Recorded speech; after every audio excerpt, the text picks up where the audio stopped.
Vous allez sûrement vous dire que l'histoire que je m'apprête à vous raconter sort tout droit d'un film d'action hollywoodien. Et pourtant, celle-ci est bien réelle. Oui, vous m'avez bien entendu.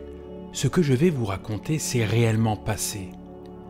Installez-vous confortablement sur votre siège et accrochez vos ceintures. Nous sommes le 10 juin 1990. Il est 7h20. 83 passagers s'apprêtent à embarquer sur le vol de la British Airways 5390 à Birmingham.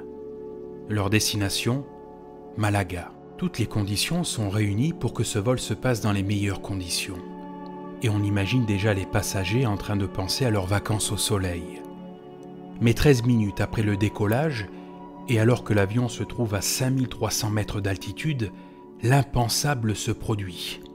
Une décompression explosive se fait entendre à l'avant de l'avion et arrache une des fenêtres du cockpit. Le commandant de bord, Tim Lancaster, qui avait détaché sa ceinture, est soudainement projeté hors de l'appareil, la tête la première.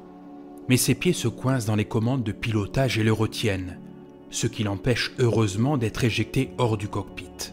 Nigel Hodgen, qui est un des stewards qui officie au sein du vol, s'arme alors d'un courage extraordinaire et attrape les jambes du commandant de bord Tim Lancaster. Commandant qui lutte pour survivre à 5300 mètres d'altitude et à moins 17 degrés, et en sachant qu'il fait face à des vents de 700 km/h. Nigel Hodgen est alors rejoint par un autre steward qui va à son tour attraper les jambes du capitaine. Mais malgré leurs efforts, ils n'arrivent pas à le ramener à l'intérieur de l'avion. Malgré cette situation des plus difficiles, Al-Stahir Hutchinson, le copilote, réussit tant bien que mal à atterrir en catastrophe à 7h55 à l'aéroport de Southampton. Après avoir passé 22 minutes hors de l'appareil, sous des vents de 700 km/h, à 5300 mètres d'altitude, sous des températures de moins 17 degrés, tout le monde pense que Tim n'a pas survécu. Et pourtant, il est vivant.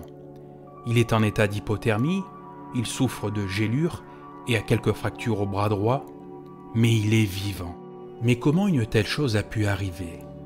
En effet, cette catastrophe aurait pu coûter la vie à l'équipage et à l'ensemble des passagers. Eh bien, c'est une erreur de maintenance qui a causé ce terrible incident.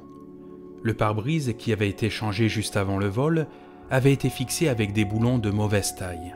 Cette journée resta sûrement gravée à tout jamais dans leur mémoire. Atterrissant sur la piste et marchant sur le tarmac, on imagine qu'ils réalisèrent être passés à côté d'une catastrophe qui aurait pu leur coûter la vie. Et quelle joie ils ont dû ressentir d'être vivants.